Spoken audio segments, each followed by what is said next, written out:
Alhamdulillah wassalatu wassalamu ala Rasulillah wa ala alihi wa sahbihi wa mawalah wa la hawla wa la quwata illa billahi wa ba'du. Jatuh terus dia.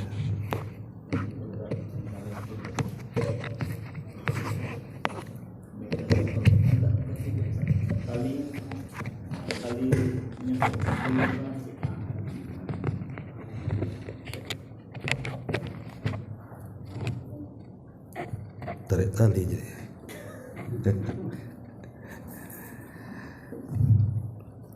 Alhamdulillah di malam ini kita bisa duduk untuk bertolabul ilmi dan kita masih membahas tafsir daripada surah-surah pendek dalam juz amma. Dan kita masuk pada surat baru, surah Al-Insyiqaq.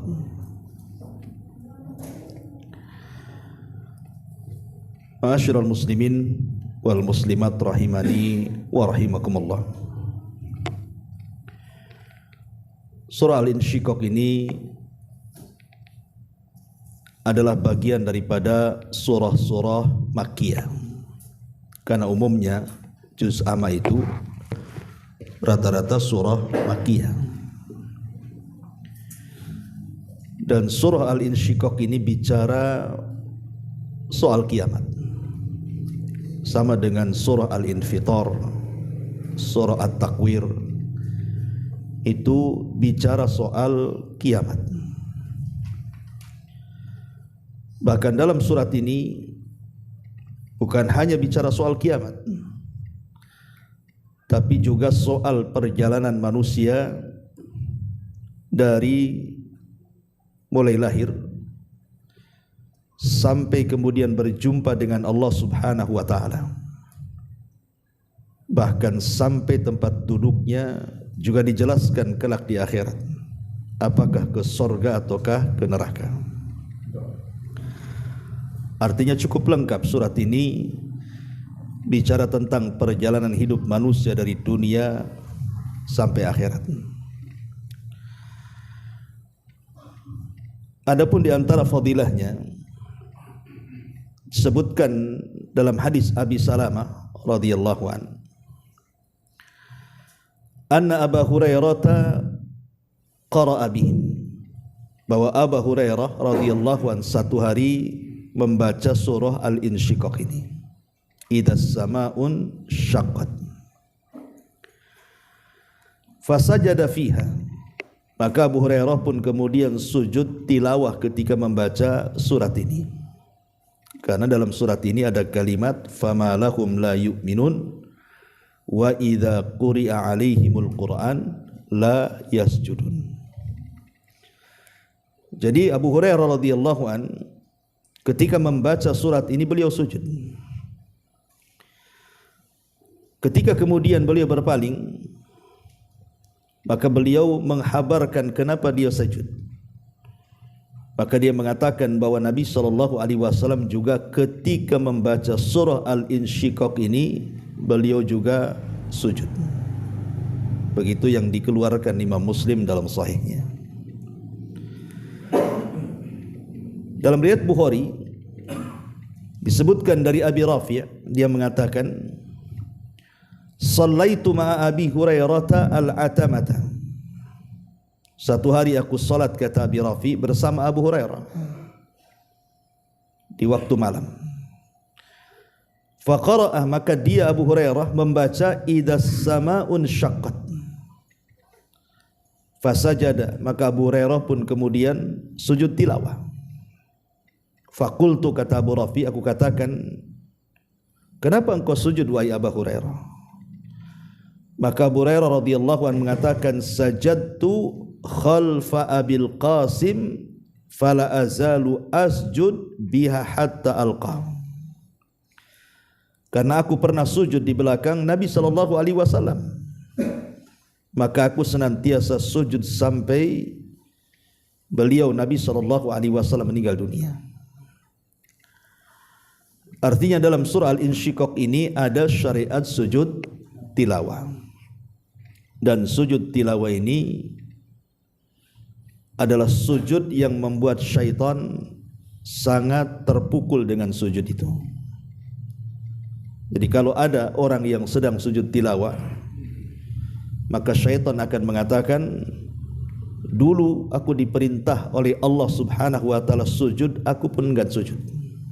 Tapi hamba ini diperintahkan sujud, dia pun sujud, maka dia dapat sorga, aku pun dapat neraka. Ma'asyiral muslimin yang dimuliakan Allah Azza wa Jalla, banyak hadis tentang keutamaan surah Al-Insyiqaq ini, tapi kebanyakannya lemah. Taib, kita masuk sedikit pada tafsir daripada surah Al-Insyiqaq ini. Di sini Allah Subhanahu wa taala mengatakan, idas samaun syaqqat wa adzinat li rabbiha wa huqqat wa idzal ardu muddat wa alqat ma fiha wa takhallat wa adzinat li rabbiha wa huqqat. Idas samaun syaqqat, apabila langit terbelah, apabila langit terpecah. Sama dengan kalimat idas samaun fatarat, itu juga maknanya apabila langit terbelah. Kalau sekarang kita melihat langit, tentu belum terbelah langit itu, dan sama sekali tidak terbelah. Tapi nanti satu hari langit itu akan terbelah dan akan pecah. Lalu apa yang membuat langit itu pecah? Yang pertama, tentu karena bi amrillahi azza wa jalla. Langit pecah atau belah itu karena perintah Allah. Makanya Allah katakan wa adzinat li rabbiha wa huqqat. Adzinat itu artinya istama'at. Dan langit itu betul-betul mendengar akan perintah Rabbnya, wa huqqat, dan memang harusnya seperti itu. Langit mendengar perintah Allah Azza wa Jalla. Jadi langit itu terpecah karena perintah Allah Subhanahu wa taala. Makanya kalau kita lihat kisah tentang Nabi Allah Nuh alaihi salatu wassalam, ketika beliau mulai diancam oleh kaumnya, dia pun berdoa kepada Allah Subhanahu wa taala dan mengatakan, Rabbi inni maglubun fantasir. Wahai Rabb, saya sudah mulai dikalahkan kaumku, maka tolonglah aku. Maka ketika Nuh alaihi salatu wassalam berdoa seperti itu, maka Allah Subhanahu wa taala perintahkan langit untuk menurunkan air hujannya, dan Allah perintahkan bumi juga untuk mengeluarkan air sumbernya. Makanya Allah mengatakan, fa fatahna abwabas sama bima'in munhamir wa fajjarnal arda uyunan faltaqal ma' ala amrin qad qudir. Maka ketika Allah Subhanahu wa taala perintahkan langit, fa fatahna, kami buka pintu-pintu langit itu. Kemudian turunlah hujan sederas-derasnya dari langit, kemudian juga sumber-sumber di bumi, mereka pun atau air-air yang di bumi pun kemudian memuncrat ke atas. Maka bergabunglah air langit dengan bumi, jadilah banjir bah yang disertai dengan tufan. Dari sini kita tahu bahwa langit menurunkan hujan itu karena perintah Allah, dan langit tidak pernah bermaksiat dengan perintah Allah Azza wa Jalla. Wa adzinat li rabbiha wa huqqat. Langit akan senantiasa mendengar akan perintah Rabbnya, wa huqqat, dan memang sudah selayaknya langit untuk mendengar. Ma'asyiral muslimin yang dimuliakan Allah Subhanahu wa taala, langit ketika diperintah Allah Subhanahu wa taala, mau tidak mau harus mengatakan sami'na wa ata'na. Karena ketika Allah Subhanahu wa taala menciptakan langit dan bumi, apa kata Allah? I'tiya tau'an au karha. Datanglah kalian berdua, maksudnya langit dan bumi, suka atau tidak suka. Apa kata langit? Qalata ataina ta'in. Maka kata langit dan bumi mengatakan sambil datang kepada Allah Azza wa Jal, kami siap taat. Maka sejak kata-kata langit dan bumi di awal penciptaan mengatakan qala ta'ataina ta'in, maka keduanya berkata kami siap taat kepadamu ya Rabb, maka sejak itu langit akan siap apapun yang terjadi atas perintah Allah Subhanahu wa taala. Inilah kalimat wa adzinat li rabbiha wa huqqat. Dan langit mendengar apapun yang diperintahkan Rabbnya, wa huqqat, dan sudah selayaknya memang langit untuk taat dengan perintah Allah Azza wa Jalla. Ma'asyiral muslimin yang dimuliakan Allah Subhanahu wa taala. Masalahnya ketika langit diperintah oleh Allah Subhanahu wa taala untuk pecah kemudian pecah. Langit diperintahkan Allah untuk belah kemudian belah. Manusia ketika diperintah Allah Subhanahu wa taala apakah seperti langit? Tidak. Manusia itu justru kebalikan daripada langit. Manusia itu diperintah Allah, tidak juga di antara mereka ada yang mau menjalankan perintah. Dan ketika dilarang justru melaksanakan larangan. Itulah manusia. Manusia itu kerasnya melebihi langit. Ketika diperintahkan salat, ya tidak salat. Ketika diperintahkan puasa, ya tidak puasa. Ketika diperintahkan haji, ya tidak haji. Ketika diperintahkan baca Quran, yang tidak baca Quran. Itulah manusia, ikhwan. Tetapi walaupun demikian, Allah Subhanahu wa taala masih menghendaki ampunan. Artinya masih menghendaki manusia itu bertobat kepada Allah Subhanahu wa taala. Kemudian Allah Subhanahu wa taala mengatakan wa idzal ardu muddat. Dan apabila bumi itu dihamparkan. Ma'asyiral muslimin yang dimuliakan Allah Subhanahu wa taala, apa makna bumi itu dihamparkan?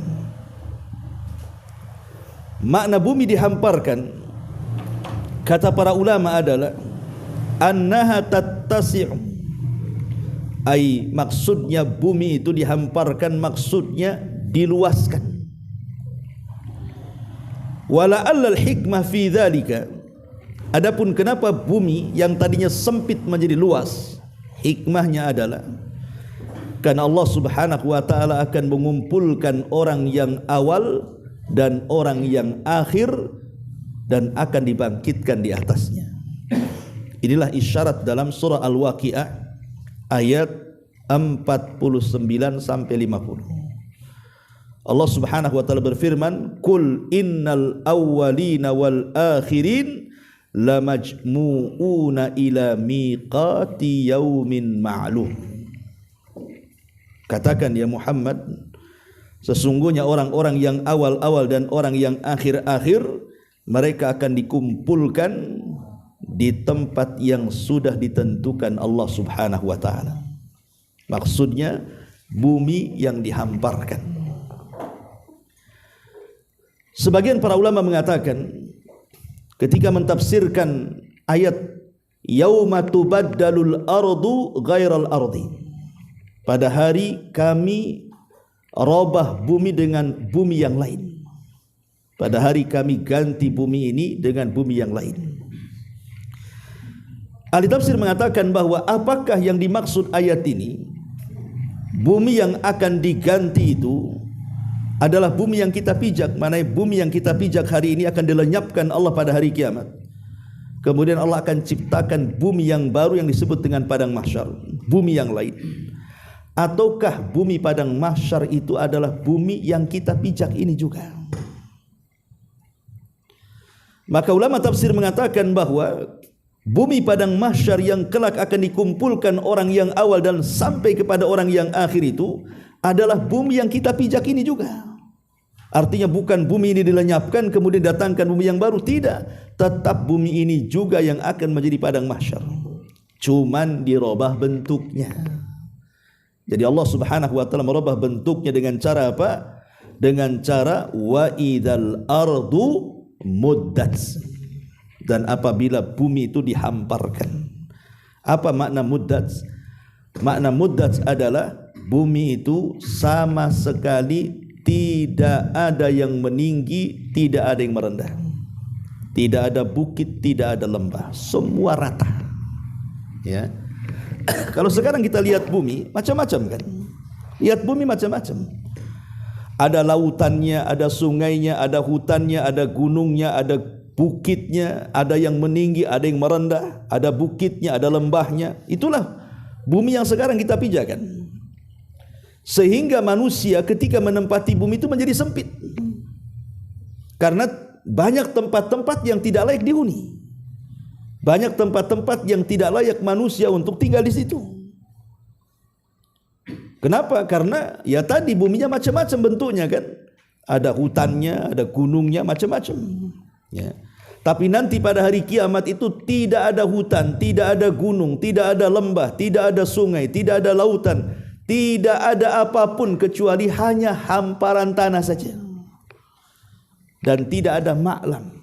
Kata Nabi tidak ada ma'lam, tidak ada ma'lam itu ciri-ciri tertentu. Kalau sekarang kita ke Nagoya itu kan ada, oh ini arah ke Batu Haji, arah ke Tiban, arah ke ini di pinggir jalan itu kan. Itu disebut ma'lam namanya.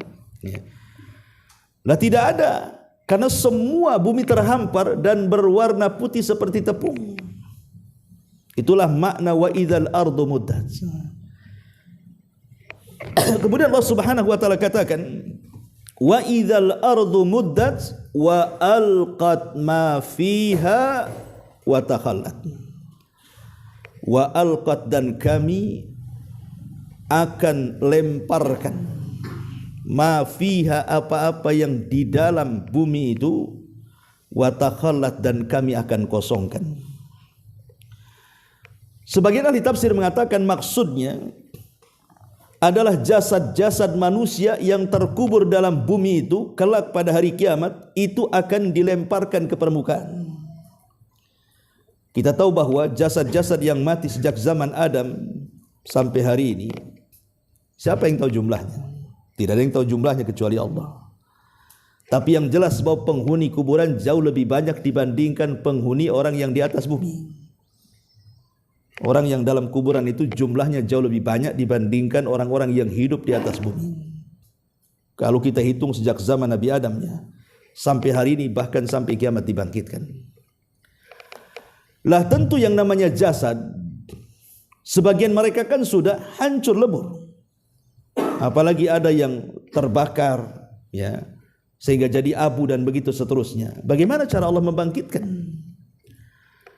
Maka Nabi SAW menjelaskan bahwa nanti pada hari kiamat setelah tiupan sangkakala yang kedua, Allah Subhanahu wa taala akan menurunkan hujan. Lah hujan itulah yang akan menembus sampai ke perut bumi. Kemudian airnya akan mengenai setiap tulang ekor manusia sejak Adam sampai yang terakhir mati. Karena di antara makhluk, dari makhluk-makhluk Allah yang tidak akan binasa saat kiamat, itu kan banyak. Di antaranya ruh, di antaranya sorga neraka, di antaranya arsy, kursi, dan begitu seterusnya. Lah salah satunya adalah tulang ekor manusia. Walaupun tulang ekor manusia ini tidak bisa dilihat kecuali dengan alat tertentu, mungkin mikroskop atau apa gitu ya. Tapi tulang itu tidak akan hancur. Kenapa? Karena Allah takdirkan dari tulang itulah manusia dibangkitkan. Jadi setelah hujan turun, kemudian akhirnya itu mengenai setiap tulang ekor manusia sejak zaman Adam sampai yang terakhir, dari orang yang awal sampai yang akhir, maka dari situlah Allah mengembalikan ciptaan manusia. Jadi manusia itu akan kembali utuh seperti kita. Ya. Lah setelah jasadnya dikembalikan dan Allah ciptakan kembali, disitulah Allah katakan wa alqat ma fiha wa takhallat. Maka Allah akan keluarkan tuh jasad-jasad manusia, kemudian dilempar ke permukaan bumi yang sudah menjadi padang mahsyar.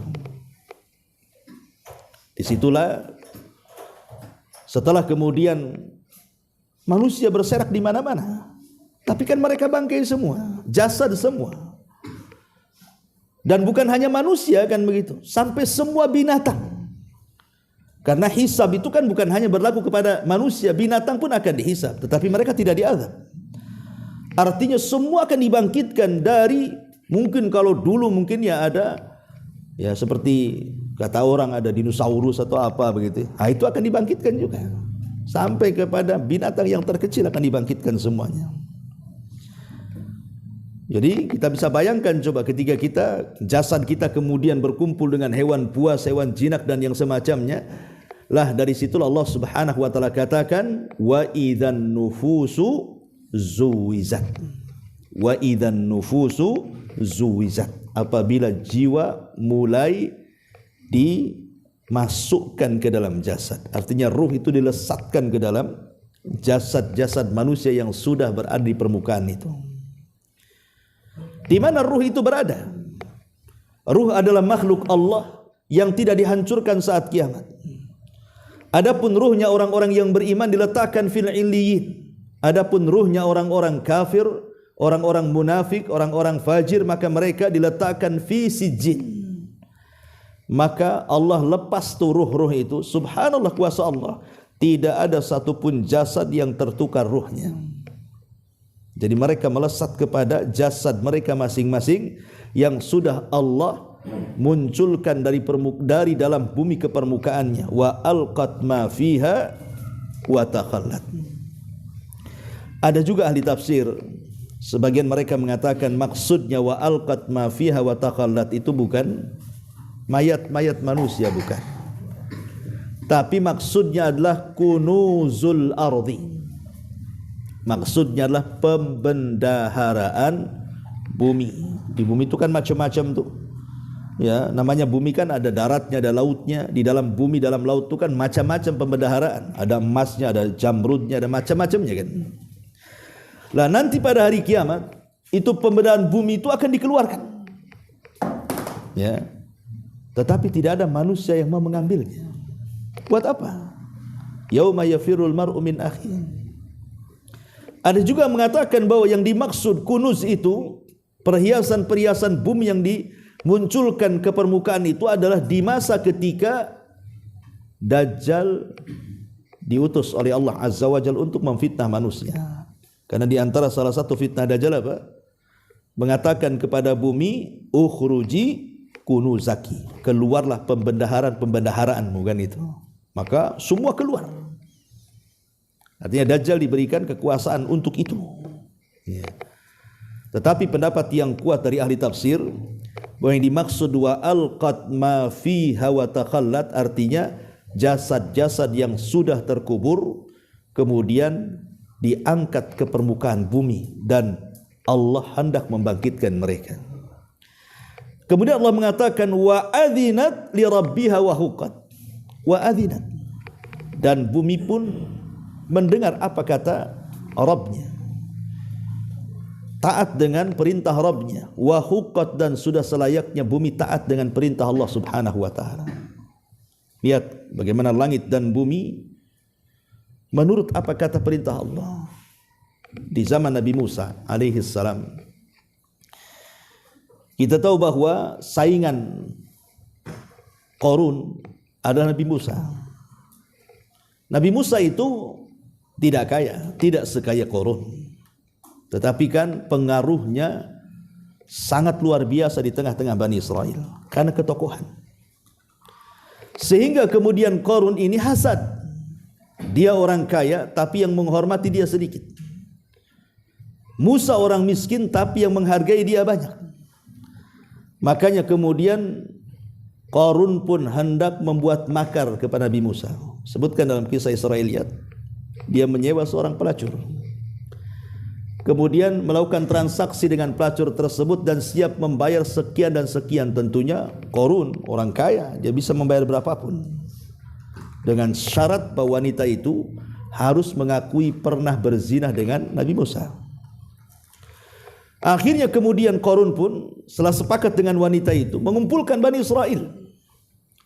Dan dia mengajak Nabi Musa berjumpa di tengah-tengah manusia, di tengah-tengah khalayak manusia. Hendak mempermalukan Nabi Musa bahwa dia seorang pezina. Buktinya ada wanita yang mengaku dia berzina dengan Nabi Musa. Jadi ketika berhadapan Nabi Musa dengan Qarun ini, maka Qarun mengatakan kepada wanita itu sambil mengisyaratkan, bicara. Bicara maksudnya ngomong kalau engkau berzina dengan Nabi Musa dan kau hamil. Tiba-tiba wanita ini sekali-kali melirik Qarun, sekali-kali melirik Nabi Musa. Subhanallah, Allah tanamkan perasaan takut di hatinya, sehingga dia tidak berani mengatakan Musa pernah berzina dengan dia. Yang ada dia bongkar makarnya Qarun di hadapan manusia, bahwa dia dibayar sekian-sekian untuk mengatakan ini dan itu di hadapan Nabi Musa. Oh, marah Qarun kepada wanita ini, tapi Musa lebih marah kepada Qarun karena hendak membuat makar kan kepada dia. Dari situlah maka Musa berdoa kepada Allah Subhanahu wa taala. Maka Allah Subhanahu wa taala katakan kepada Musa, kalau begitu perintahkan bumi dan dia pasti akan menuruti perintahmu karena perintahku, kata Allah. Maka Musa alaihi salatu wasallam setelah mendapatkan izin dari Allah, maka dia pun mengatakan, ya ardi ibla'i, wahai bumi telanlah si Qarun itu. Akhirnya bumi tiba-tiba belah, Qarun masuk di situ. Dan juga seluruh kekayaannya Allah katakan fa khasafna bihi wa bidarihil arda, kami tenggelamkan Qarun dan seluruh kekayaannya ke dasar bumi. Lihat kisah Nabi Musa dan Qarun ini, ketika Allah perintahkan bumi untuk terbelah dan menelan Qarun, bumi langsung terbelah. Karena bumi itu tidak pernah bermaksiat kepada Allah Azza wa Jalla, bahkan setiap hari bumi itu bertasbih kepada Allah Subhanahu wa taala.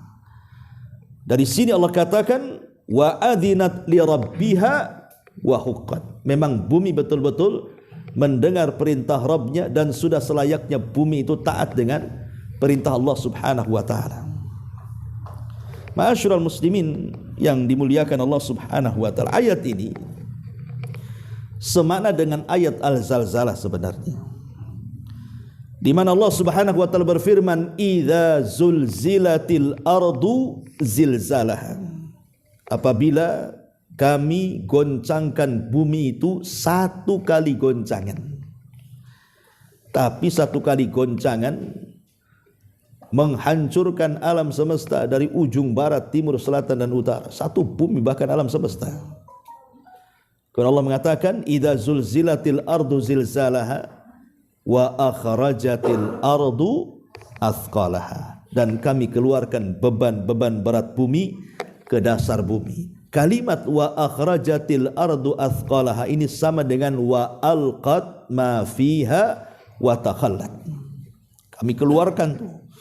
Maksudnya beban-beban di sini artinya manusia yang ada di dasar bumi itu dikeluarkan ke permukaan semuanya.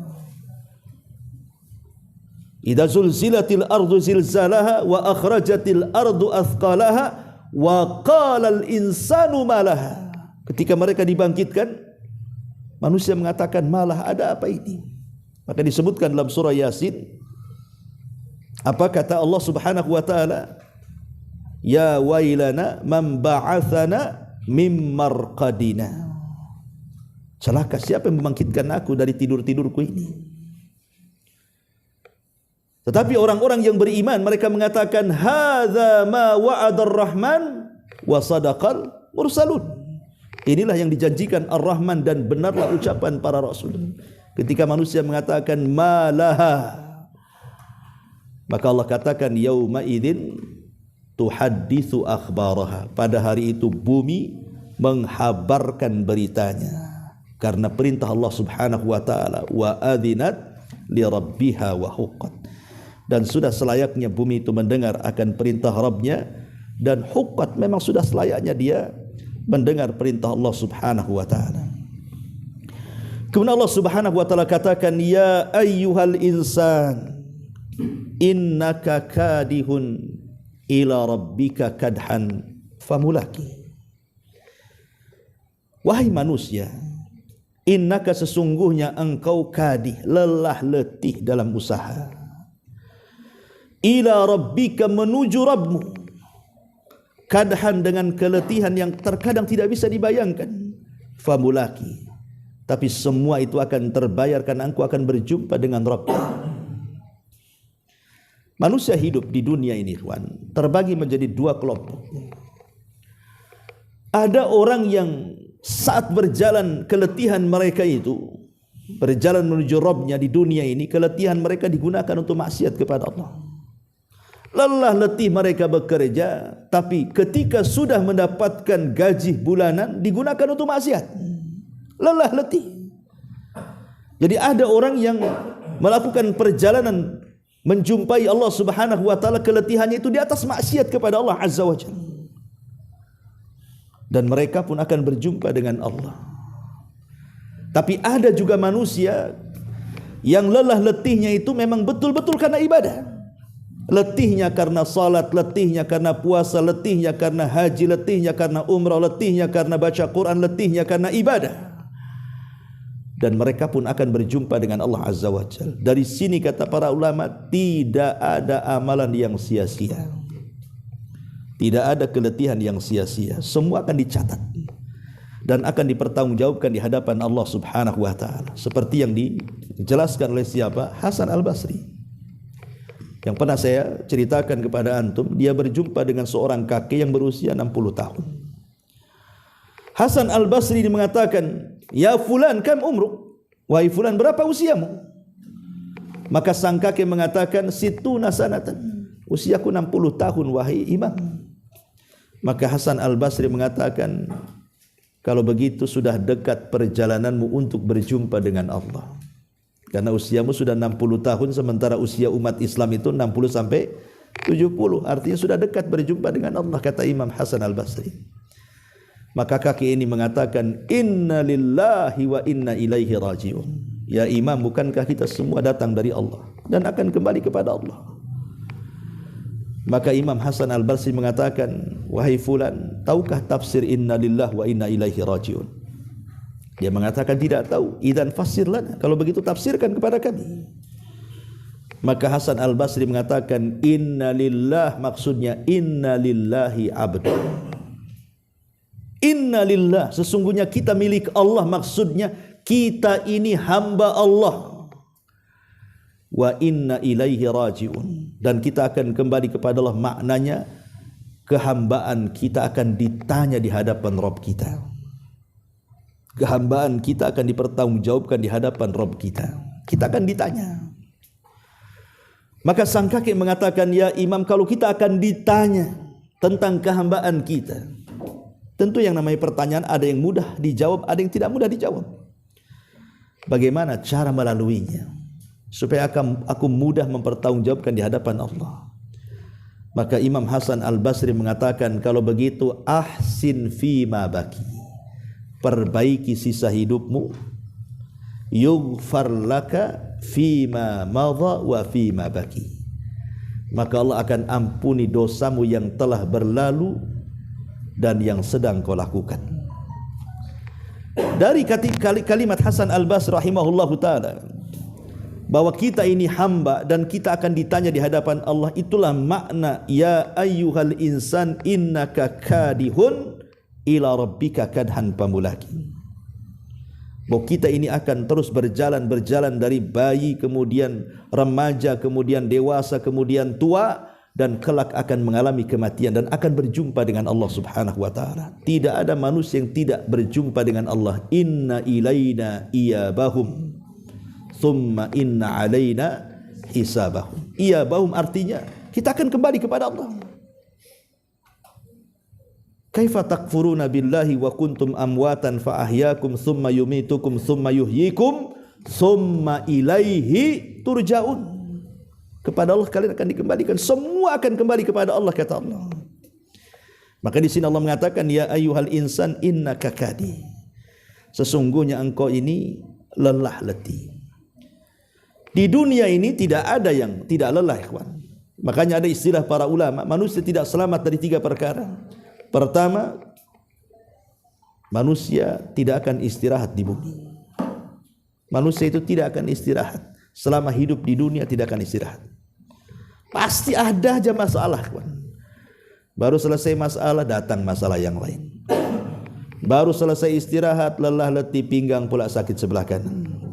Ya. Pokoknya lelah saja di dunia itu. Tidak pernah kita ini, ya mungkin ada senangnya sebentar, nanti ada susahnya lagi. Ada selesainya, ada stresnya. Dan begitulah hidup manusia. Manusia tidak mungkin istirahat. Ya. Yang kedua, manusia tidak mungkin selamat dari kematian. Dan yang ketiga, manusia tidak selamat dari ucapan manusia yang lainnya. Pasti manusia akan dibicarakan orang. Gak mungkin antum tidak dibicarakan orang. Sebaik apapun antum pasti dibicarakan orang. Sebaik apapun manusia itu pasti dibicarakan orang. Kurang baik apa Nabi Musa itu, dibicarakan Bani Israel, dijelek-jelekan pula dia. Kurang baik apa Nabi SAW, dikatakan tukang sihir juga, gila dan macam-macam. Padahal akhlaknya shadiqul amin. Artinya manusia tidak selamat.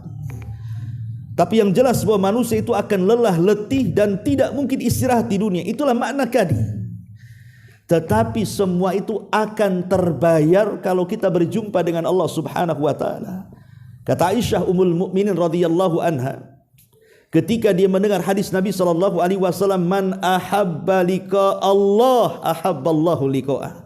Siapa yang senang berjumpa dengan Allah, Allah senang berjumpa dengan dia. Wa man kariha liqa Allah karihallahu liqa'ah. Siapa yang benci berjumpa dengan dia, Allah pun benci berjumpa dengan dia. Aisyah bertanya kepada Rasul, apa maknanya? Maka Nabi SAW menjelaskan, orang kalau hidupnya menginvestasikan dirinya untuk akhirat, pokoknya hidupnya diinvestasikan untuk akhirat, waktunya, tenaganya, hartanya, keluarganya, ya, pengetahuannya, ilmunya dan begitu seterusnya, maka dia akan senang berjumpa dengan Allah. Kenapa? Karena dia akan mengambil hasilnya di akhirat. Tapi kalau orang yang menginvestasikan seluruh hidupnya untuk dunia saja, tidak ada untuk akhirat sama sekali, hanya untuk bangun rumah, beli kendaraan, beli tanah dan begitu seterusnya, maka saat kematiannya orang ini adalah orang yang paling benci berjumpa dengan Allah. Kenapa? Karena dia harus meninggalkan rumahnya, meninggalkan tanahnya, meninggalkan ATM-nya, meninggalkan usahanya, dan di akhirat tidak ada yang tersisa untuk dia. Makanya itu makna daripada innaka kadihun ila rabbika kadhan famulaki. Al jaza min jinsil amal. Namanya balasan itu kan disesuaikan dengan amalan, ya ikhwan. Siapa yang banyak berjumpa dengan Allah di dunia, maka dia akan banyak berjumpa dengan Allah di akhirat. Siapapun yang banyak berjumpa dengan Allah di dunia, maka orang ini akan banyak berjumpa dengan Allah di akhirat. Dan perjumpaan kita di dunia adalah saat kita sholat. Itulah perjumpaan kita di dunia. Makanya ahli tafsir ketika mentafsirkan kalimat famulakihi, di sini ada dhamir hi, ya, famulakihi. Allah mengatakan, ya ayyuhal insan innaka kadihun ila rabbika kadhan famulakihi. Hi ini kembali ke mana? Dhamir ini, kata ganti ini, ya. Apakah kata ganti famulakihi di sini maksudnya kembali kepada amal, akan menjumpai amalan kita, ataukah famulaki ini kembali kepada Rabb, artinya akan menjumpai Allah Subhanahu wa taala? Bagi para ulama mengatakan yang mentafsirkan bahwa dhamir hi dalam kalimat famulakihi, dhamir hi kata ganti ini kembali kepada Rabb, ya, ila rabbika, kepada Rabbmu, artinya kepada Allah Subhanahu wa taala, maka kita akan berjumpa dengan Allah di 4 tempat, 2 di dunia dan 2 di akhirat, ya. Pertama di dunia saat kita sholat, itulah perjumpaan kita dengan Allah Azza wa Jalla, dan itu difirmankan dalam Al-Quran, wa innaha lakabiratun illa alal khashiin. Sholat itu berat kecuali bagi orang-orang yang khusyuk. Siapa orang yang khusyuk? Kata Allah, alladzina yadhunnuna annahum mulaqu rabbihim. Orang-orang yang yakin saat solat dia sedang berjumpa dengan Rabbnya.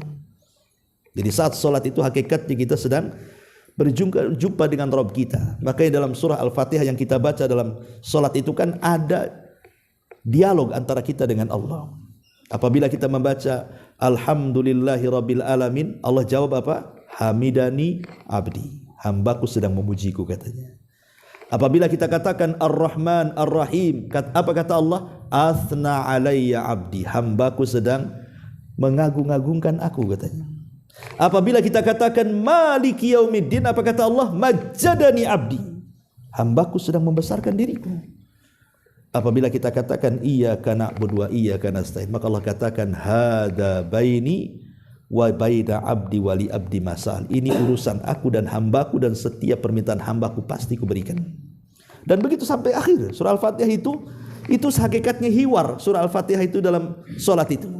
Jadi setiap ayat itu ada jawabannya. Makanya sunnah membaca surah Al-Fatihah itu adalah ayat per ayat. Ya, nggak boleh disambung. Ya, tapi satu ayat berhenti, satu ayat berhenti, satu ayat berhenti, karena di situ ada jawaban. Ya, kita sedang berdialog di situ. Ini yang pertama, perjumpaan kita dengan Allah saat kita sholat. Yang kedua, perjumpaan kita di dunia saat kita meninggal. Dalam hadis yang panjang sekali dari hadis Bara bin Azib radhiyallahu an, ketika Nabi SAW menjelaskan tentang kematian seorang mukmin dan kematian orang kafir. Apa kata Rasul? Kematian seorang mukmin itu, ruhnya akan diambil para malaikat, kemudian diletakkan di kain kafan dari sorga dengan wangian dari sorga, kemudian semerbak harum sampai mengepul ke langit. Semua malaikat memuji ruh ini dan mengatakan, ruhnya siapa ini? Maka malaikat yang mengambil ruh mengatakan, ruhnya Fulan ibn Fulan, menyebut dengan kata terindah saat di dunia. Maka ruh ini kemudian diangkat ke langit. Langit pertama dibuka, ketiga, keempat, sampai ketujuh. Ruh ini berhasil melewati pintu-pintu langit. Kemana ruh ini diangkat? Berjumpa dengan Allah subhanahu wa ta'ala. Ini perjumpaan kedua. Ruh ini akan berjumpa dengan Allah. Setelah berjumpa dengan Allah, apa kata Allah? Kembalikan ruh ini ke dalam jasadnya, biarkan catatannya terangkat sampai iliyin. Akhirnya malaikat mengembalikan ruh ke dalam jasadnya. Baru saja kemudian rapat dengan jasadnya, dia masih mendengar suara terompah orang-orang yang mengantarkannya. Setelah suara terompah jauh sekali tidak terdengar lagi, tiba-tiba dikejutkan dengan dua malaikat yang membawa fitnah kubur. Man rabbuk wa man nabiyyu wa ma dinu. Karena dia orang yang beriman, maka Allah katakan, yutsabbitullahu alladhina amanu bil qauli tsabit. Sanggup menjawab dia. Ketika dia sanggup menjawab, Allah katakan, sadaqa abdi, hambaku telah benar. Kalau begitu bentangkanlah kuburan sejauh mata memandang, buka pintu sorga, hembuskan angin dari sorga, kirim makanan, baju, minuman, semua nikmat sorga ke kuburannya. Itu disebut dengan nikmat kubur. Ini pertemuan yang kedua, hamba dengan Allah Azza wa Jalla. Dan ini dua-duanya di dunia. Adapun pertemuan di akhirat tentu pertama di padang mahsyar. Allah akan datang, waji'a rabbuka wal malaku saffan saffa.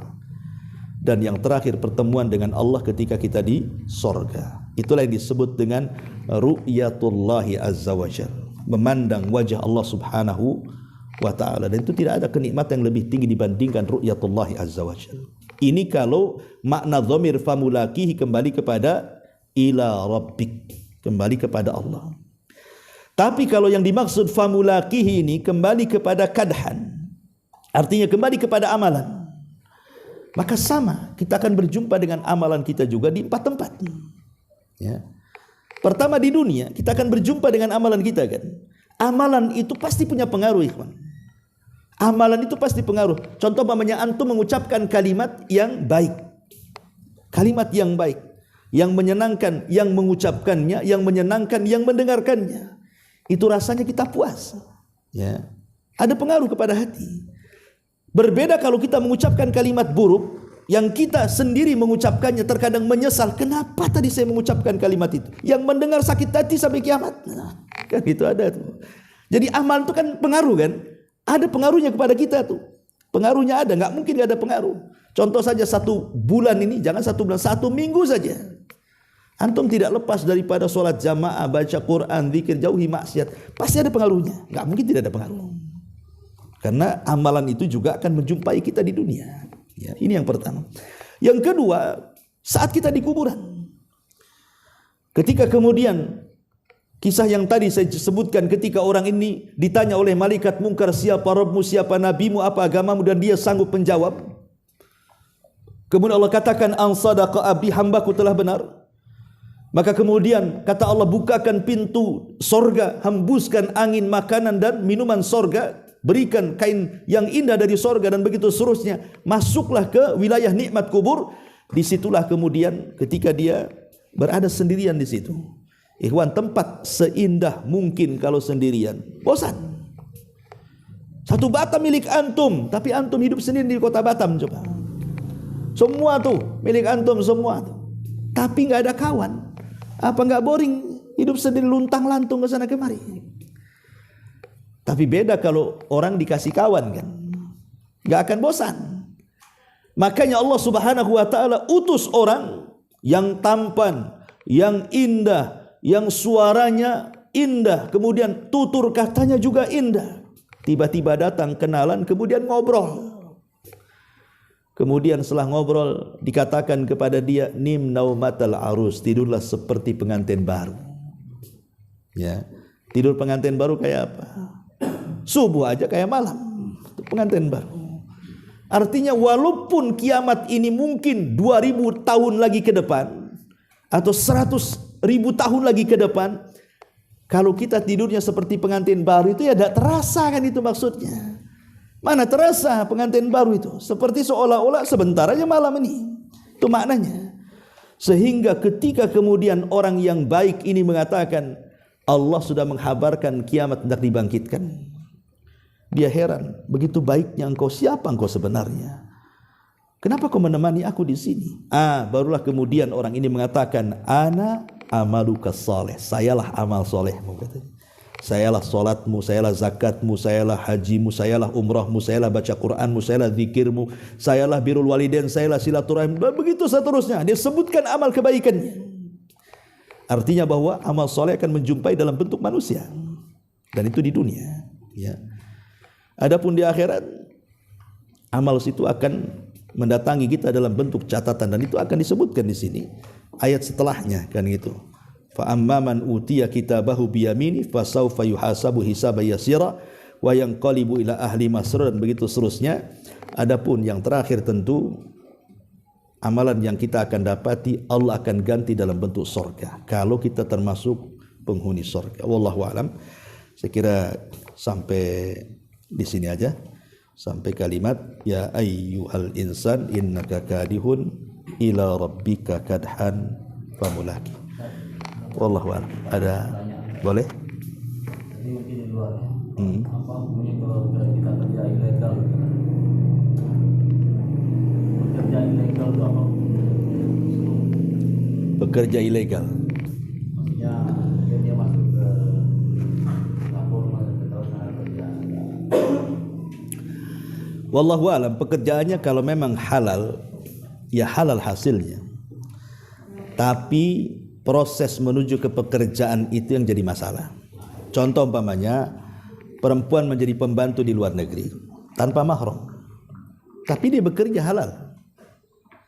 Dia tidak melacur, dia tidak berjudi, dia tidak berzina. Dia betul-betul bekerja menjadi ART, pembantu rumah tangga umpamanya kan. Dan dia bisa menjaga dirinya, menjaga auratnya, dan begitu seterusnya. Ya, boleh jadi mungkin pekerjaannya halal saja, tetapi perjalanannya bermasalah karena dia safar tanpa mahram, berdosa dia di situ. Mungkin juga orang-orang yang kerja ilegal. Kalau di sana umpamanya orang Indonesia ke Malaysia kerja di kebun sawit, betul-betul dia bekerja dari pagi sampai sore dengan persyaratan seorang muslim. Kau kerja dari jam sekian ke jam sekian, kau gaji sekian dan sekian, oke, deal. Akhirnya bekerja dia halal hasilnya. Dia kan bekerja halal. Cuman masalahnya perjalanan dia ke Malaysianya masalah karena tidak pakai visa, dan itu akan merugikan negara.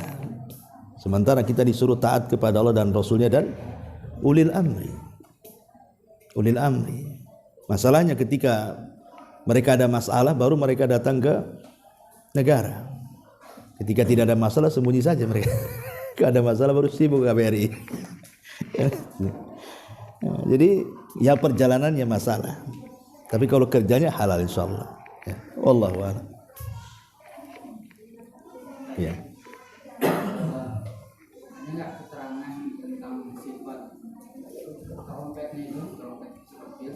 Karena ada manusia yang berdalil dengan itu untuk menghalalkan musik itu, penutupan dunia saja dengan alat musik gitu.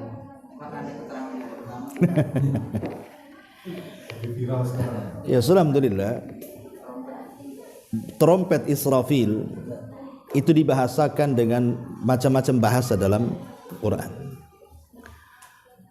Tetapi ada yang kemudian bahasa trompet itu diambil dari kalimat al-qarn.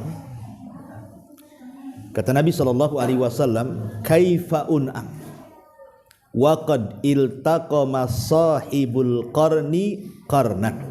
Kan ada hadis yang seperti itu. Bagaimana mungkin aku bisa selesa hidup, aku akan bisa tenang hidup, kata Rasul, kalau pemilik trompet sudah meletakkan di ujung moncongnya, maksudnya Israfil. Di sini Rasul membahasakan apa? Qarn. Sahibul qarni qarnan. Dan qarn itu maksudnya tanduk. Ya, kalau tanduk itu disebut qarn. Maka disebut qarnus syaitan, tanduk setan. Ya, artinya bahwa bentuk trompet itu seperti tanduk gitu maksudnya. Ya kurang lebih lah, ya seperti itu, bentuk trompet itu seperti tanduk. Ya tanduk yang mana satu, wallahu a'lam. Tetapi ketika Israfil meniup sangkakala itu, bukan berarti kemudian Israfil sedang menyenandungkan sebuah irama atau instrumen musik, tidak. Nggak ada kaitan musik dengan tiupan Israfil. Kalau umpamanya pemusik itu pakai sangkakala Israfil, apa mati semua? Yang main musik mati, yang hadir juga mati semua. Itu bukan musik, itu penghancur alam. Dan begini, ikhwatu fillah muliakan Allah Azza wa Jalla, kita tahu bahwa di dalam Al-Quran kan ada namanya surah